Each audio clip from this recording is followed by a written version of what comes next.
So, Caleb, it is so good to reconnect with you again. I'm going to let you talk about yourself in just a minute, but I just want to share the first time that I met you was at the Kingdom Connections that was in Vacaville, California, and this gathering of just like-hearted people that love Jesus and believe God's really good. And I started to hear your story, and I understand maybe at another time you'll release the details of this, but it was this story of you as a missionary, listening to God and going to the craziest places in the, I won't even say backwoods, way past that, and how you got there and how Holy Spirit brought you there, and an instrument you created, and I could go on, but I just remember sitting there thinking, wow, who is this guy like that has these kinds of adventures that usually you just, read about or see in a movie.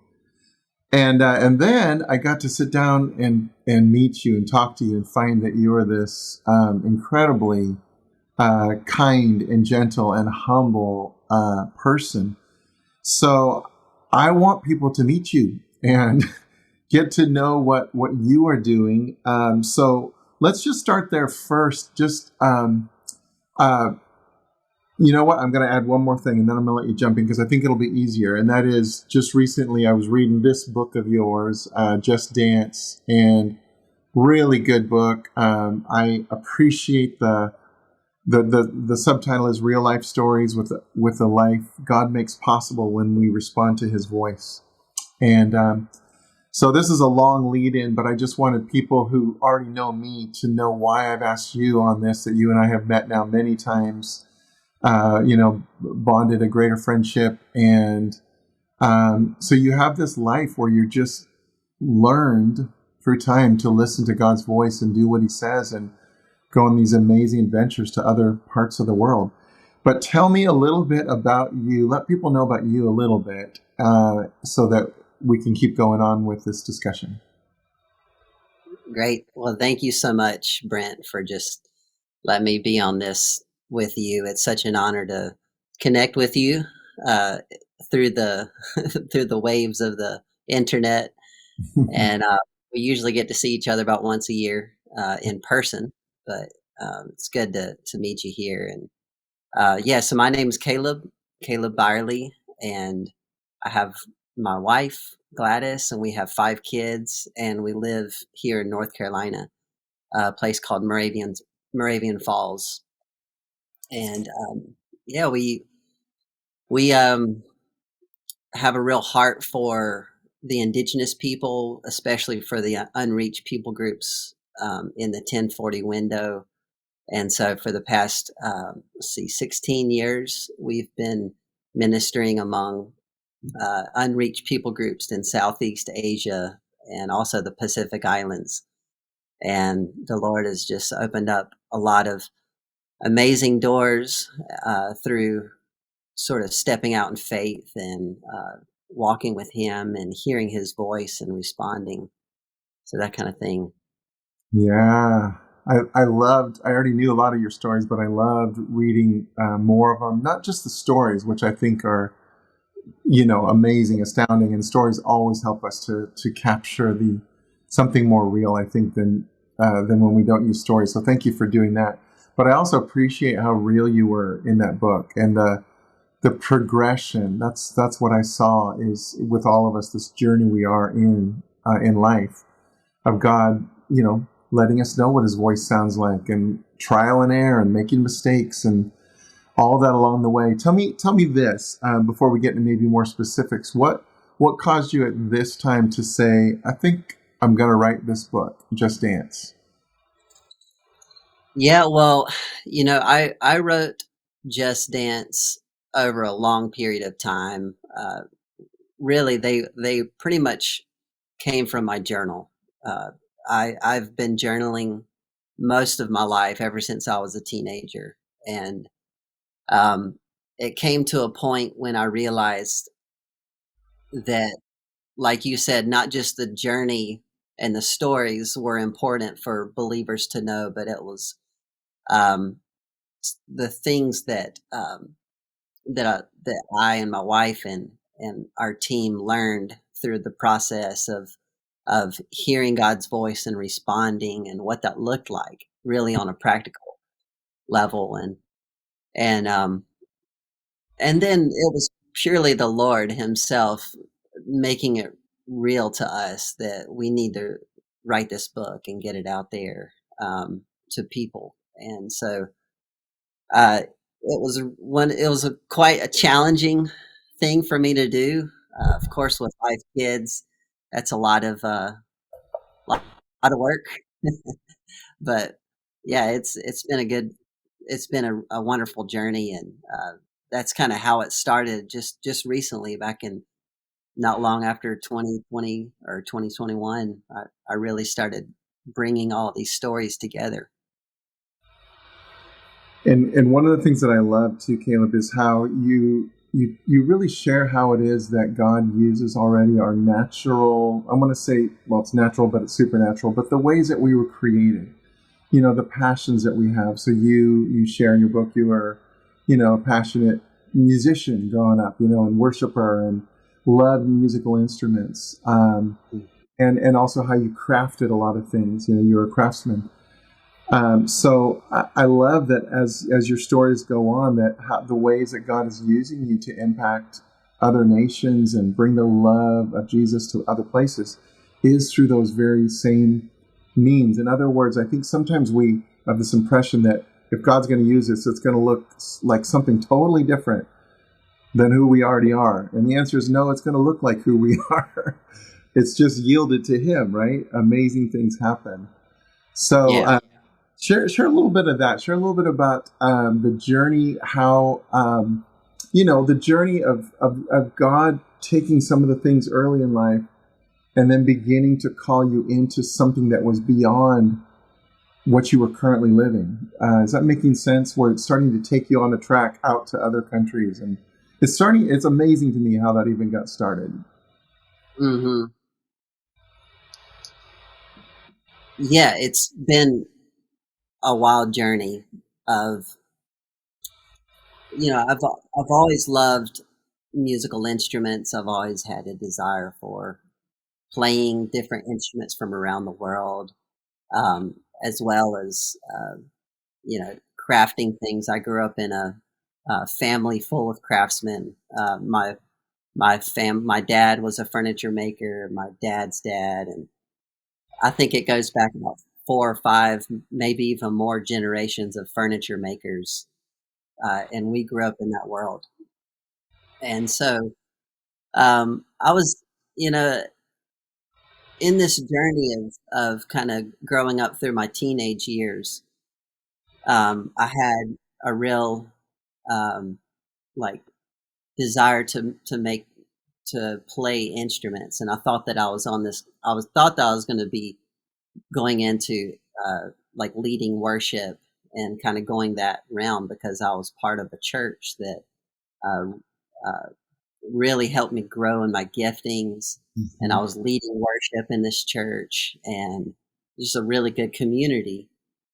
Um, but then all of a sudden, it was just like every time that I would have it like a real encounter with the love of God, I would get visions or glimpses of things that I was doing in the future that was totally outside of my normal realm. Mm-hmm. And and those and it was almost like little snippets, like little, just like photos or little visions of me in the nations sitting on the ground with a hand drum, and then all these kids from a tribe came and ran around me, and or it would be like little snippets of like instruments that are really profound and different looking that I've never seen before. Or it would be like me going into a tribe that had never even heard the name of Jesus. Like every time that I would have these encounters with the Lord, with the love of God, I would also see these little glimpses of of what the Lord was kind of calling me into, but I did not understand how to respond to that. So I just kind of submitted it to the Lord. And then that kind of took me on this journey of beginning to see that the Lord actually was actually taking me in that direction. Yeah. So I want to later on in this conversation get back to kind of the listening and responding part. But I would love if you would just share one of the stories. Like, let's get to a fun story. Just pick one, because I know there's several you could share, just of the journey of hearing his voice, going somewhere, and having to keep trusting him through the whole process. Yeah, sure. So I'll just share a testimony that happened kind of in the middle, few years after the Lord led me to begin to get connected with indigenous people.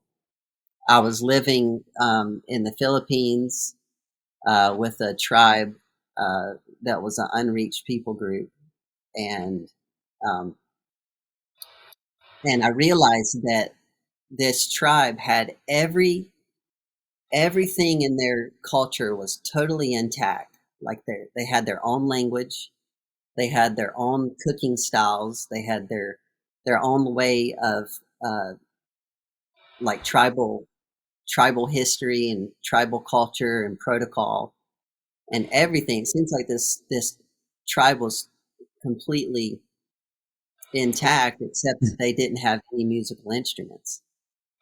And I was pretty taken back by this, so I just asked them. I said, "Where are your musical instruments? I'm curious." And so they told me that when the first missionary came to their tribe, um, some of them came to know Jesus, but when they came to know Jesus, their response was, before they were worshiping all these different gods with these different instruments, and when they gave their lives to Jesus, they every time that they would play those instruments, they would associate them with these other gods, and they had a hard time worshiping Jesus with these sounds. And so their response was just to throw all of them away, stop making them. And so I had come to minister in this tribe um, 50 years after the first missionary came. And so there was actually 50 years of silence. And so we so the tribe saw that I was a musician, and they saw that had some craftsmanship skills, and so they kind of picked it out, and they said, "Hey, well, how about you help us make our indigenous instruments, our instruments, and help us, so that we can worship the Lord with them, so that we can really." They were at this point where they wanted to worship God with these instruments, because it was a second generation, and they didn't have that sort of that connection with those other gods like the previous generation did. So we went through this long season of building these, recreating these ancient, uh, extinct musical instruments. And the purpose was to redeem them so that they can worship the one true God with them. And I tell a lot about the making process and all that in my book. But long story short, after we had built them, we made everything. We made, I think it was 5 different types of drums, 2 different types of flutes. There was some shaking blocks. There was a 2-stringed lute. There were some blocks and shakers and different kind of knocking things. And so anyway, we put them all together, and we came together and we worshiped. And for the first time in 50 years, this sound was released over the land. And when that happened, the tribe responded in a glorious response of dancing and glorifying and celebrating before the Lord.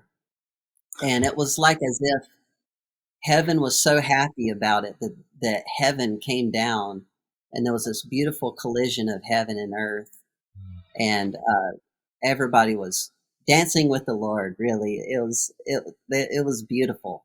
And at that point, I sort of stepped back just to watch, because I felt like I didn't need to be in the midst of that holy moment. I mean, it was holy for me to be in that moment of worship, but like this was their thing. This was their tribe responding, and they were worshiping the Lord with their sound and with their dance.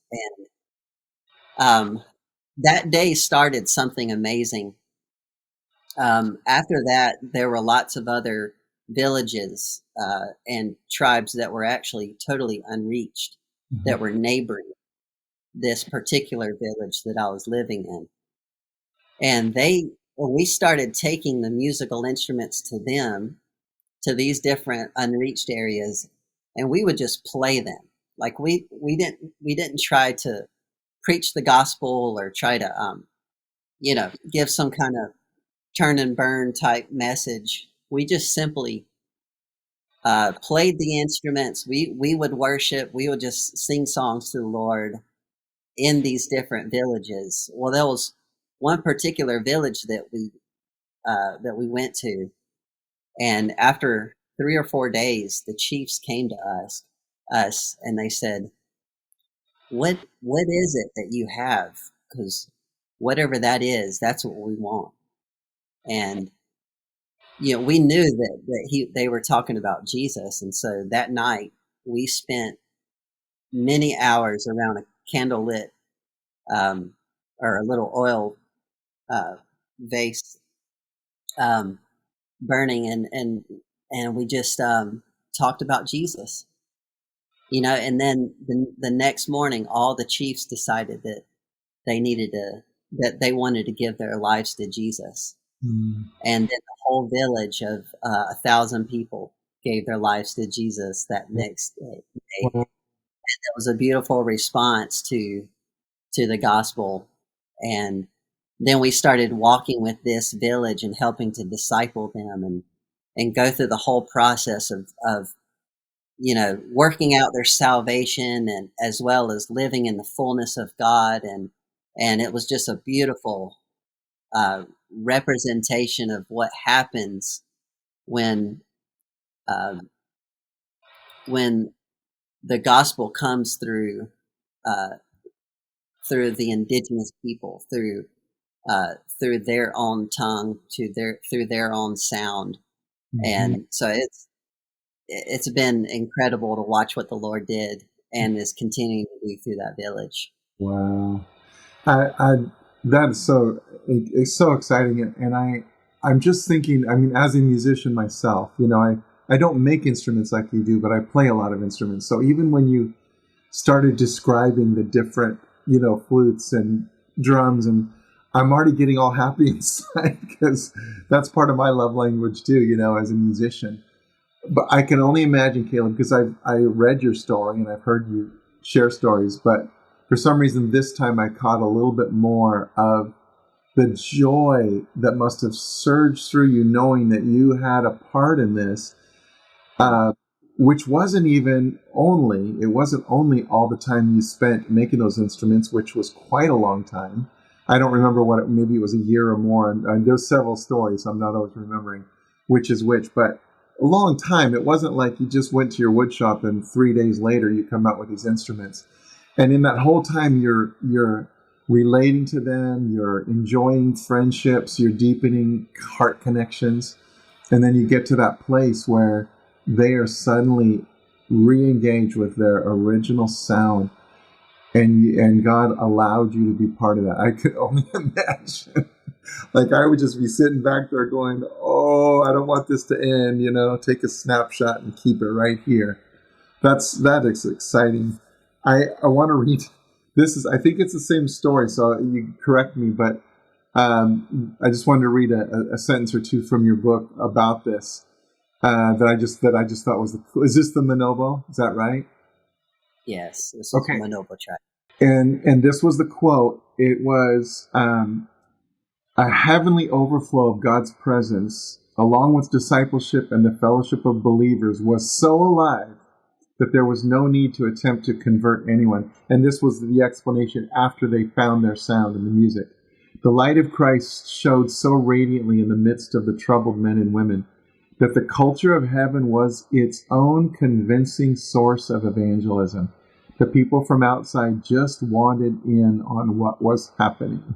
And I love that because I think the essence of evangelism, sometimes we've made it about saying the right things or a formula, if you will, instead of just being the love and joy of Jesus and then others wanting that. Like you said, we want what you have. And they weren't talking about the instruments. They were talking about Jesus. They just didn't know what they were asking yet. I just think that's awesome, Taylor. Yeah, it's true. And I'm so, that's the biggest thing that I learned through that particular story, as well as many other things the Lord took me through, is just that, um, just allowing the Holy Spirit to truly shine through you and just be yourself. It's like the Lord is, whenever the Holy Spirit lives in you, whenever Jesus is in you, whenever you're looking to the Father and you're filled with His love, when you're gazing at His beauty, you yourself, it's like you're able to see yourself through His eyes, Mm-hmm. and it's in that you can be yourself, like you can be who God truly created you to be, and that's really what living out of our true identity is all about. But when we're walking like that, like the world is going to see it no matter what. Like they're going to see Him and they're going to be attracted to that like a magnet. They want it. They desire it. The world desires it. And when they see people who are truly filled with the Lord and the Lord's goodness, that's what attracts them. Absolutely, absolutely. When Jesus says the fields are white for harvest, he's saying everybody actually wants Jesus. Everybody's looking for that life, and that it's just they're not everybody's looking for religion, but everybody's looking for the real Jesus. They just don't know it yet. They don't know that that's the thing that's going to complete them. But man, that's so good. I wanted to. There's another quote from your book too. You said along the way, God shifted you from living for Him to living with Him, and you kind of quoted God communicating to you, "Let's do life together."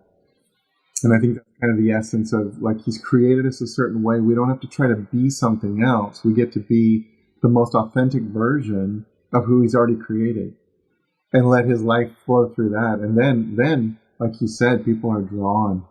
So that's what your life is, by the way, Caleb. In case you don't know that, you're one whose light shines so brightly you can't help it, and you just draw people. You drew me. Like I saw you, and then I met you, and I'm like, I like this guy.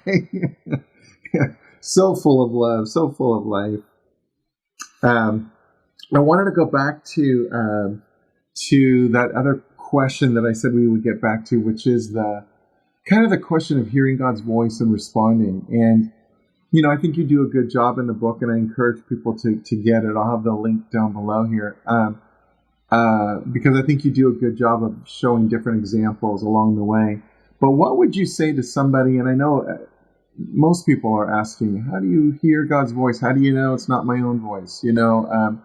I think that's part one of this equation, because how do you respond unless you know it's God's voice, right? So just give me a couple of examples or ways that God started to show you the different ways He was communicating with you. Yeah, I could easily get into a teaching about this, but I don't think that this is the platform to really get into a teaching about it. Um, and it's truthfully, when it comes to this subject, it's easy to turn in to a teaching and think of it theologically, but truthfully, it comes down to the sheep know the shepherd's voice, and the shepherd knows his sheep. Mm. I believe a lot of it comes from just being hungry for the Lord. And whenever we are hungry, I mean, when our bodies are hungry, we're going to search for food to Mhm. eat. And if you're really, really hungry, it almost doesn't matter what kind of food it is. You're just going to eat it. In the same way, when we are hungry for God's voice, we're going to search for his voice, and we're going to keep going until we know it's him. And a lot of times when we're walking with God, the longer that we walk with the God, the more we start to distinguish his voice. And I remember one time someone told me, you might have heard this as well, uh, but someone told me that there was, I believe it was Brother Lawrence from the 1600s, but there was one of Brother Lawrence's uh, like protege was asking Brother Lawrence. He said, like, if I really want to know God, how do I know God? How do I know Him? I want to know Him, and then I believe it was Brother Lawrence took him and said, "Well, if you really want to know God, let me show you something." And he took him out to the lake or the ocean or whatever it was, and he grabbed this young man and just shoved him under the water and held his head under the water, and he was like, down in the water, unable to breathe, and uh, the older man was holding him down, and finally pulled him out of the water, and the young man just went, finally able to get breath, and then the man said, if you really want to know God, you're going to have to desire God like you desire oxygen. Mhm. And um, that always stuck in me because, like, I want to know God. I certainly want to have encounters with Him. I want to live for Him. I want to live with Him. But all that comes from knowing Him. And when when we when we have the desire to know Him, we try things. We have to test things out. We have to just walk with him, and he actually sees the desires of our heart, and he walks with us and helps guide us. So I really believe it starts with a desire in us, as well as him co-partnering with us to walk it out. And yeah, I mean that's really the what it's been like for me. Yeah, that's good. I appreciate that, but you're not trying to make it once again like a formula, like you do these 3 steps and you'll get this outcome. And I think one of the things I also try to communicate to anyone who's wanting to know, like, how do you hear God? I want to keep encouraging you to realize that the kingdom's within, so He's closer. You're not out there trying to grab for something, and because He's within, it's almost like a resonance. Something that we feel at times. So the communication, and as you've said in your book, Caleb, it's usually not audible. I think when people are waiting for an audible voice, then it's like, well, I guess I didn't hear God. But often it's much sweeter, tender, gentler than that, and just kind of having a sense of something, knowing something you didn't know the moment before. But as you also said, it can look like so many things, and so we need to know the shepherd. We need to know, the depth of Jesus's heart. I appreciate that. Here's another thing. I have a great value for transparency, vulnerability. I think it just, that just to me is so attractive, actually. And in your book, I just want to say thank you for being real about, times you were fearful along the way. It wasn't like you had all this figured out. You were in places where you're like, yikes, what am I going to do? Times when you didn't hear God's voice, didn't know the next thing to do. You had physical struggles, loneliness, being misunderstood, all the things that we all go through, and you didn't take those out of your story to make it a nice, clean, neat story. You made it real, which I appreciate, because that's what life is real.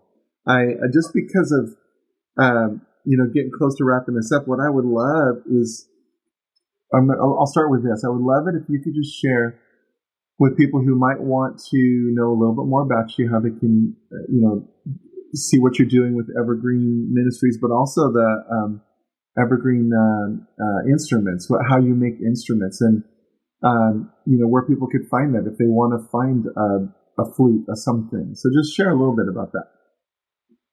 Yeah, sure. So our missions organization that we run is called Evergreen Missions, and we have a team of indigenous missionaries from these different nations that we minister in. And originally it was just kind of me and my wife going to these areas and planting small churches and things like that. But then these churches grew, and so now we have indigenous missionaries that are on the ground ministering there, and so what we do is we help to support them, and we help to in many ways, like not just financially, which is super important, but spiritually and leadership and training materials and things like that. So you can learn more about that at evergreenmissions.com. And then we also have a company, a business called Evergreen Instruments. And the Lord kind of helped us birth this business, and what it does is we help to redeem ancient, either extinct or nearly extinct instruments from around the world. So pretty much just like a language, there are lots of languages that are going extinct, but just like languages are going extinct and people groups are going extinct, musical instruments are as well. And so we have a desire to help kind of redeem them, bring them back, preserve them, as well as innovate them to make them, stay in tune longer, be a little bit more adaptable to our modern scales, things like that. So that's what we do here in Moravian Falls. We have a farm called the Evergreen Farm. It's a farm here in Moravian Falls, and we have a shop on the farm, and we build these different musical instruments for people all around the world. And it's so cool because we're able to connect with all these musicians who are from different cultures around the world, and we get to bless them. We get to build instruments, and we pray for them. We have a team that actually talks with our customers through the whole process to pray, to connect with them, see what they need. And then we're building their musical instruments, and then we ship them off. And yeah, so that's what we do. And you can look at our website called evergreeninstruments.com, evergreeninstruments.com. And that is our instrument business that has all these different instruments from around the world that we build. Wow. That's awesome. I don't know, that just sounds so fun. It's because you already enjoy it. It's fun because then you found ways to integrate people, as part of it, even discipling, drawing them closer to Jesus processes, having them help you and come alongside, which I'm sure helps income-wise for people and all of it. So that's so awesome. I love that, Caleb. I'm going to put again, the links are down below to those to the sites that he just mentioned as well. And you know what I would love is I just when I got to your book at the very end, there was this evergreen blessing that I thought was the coolest thing in the world. So you could read it, or you could just say something like it. But I just thought it'd be great to end with a blessing, just to bless people with the heart that you love have. that as well. Yeah, I'll read it, and then I might add some to it as well. perfect.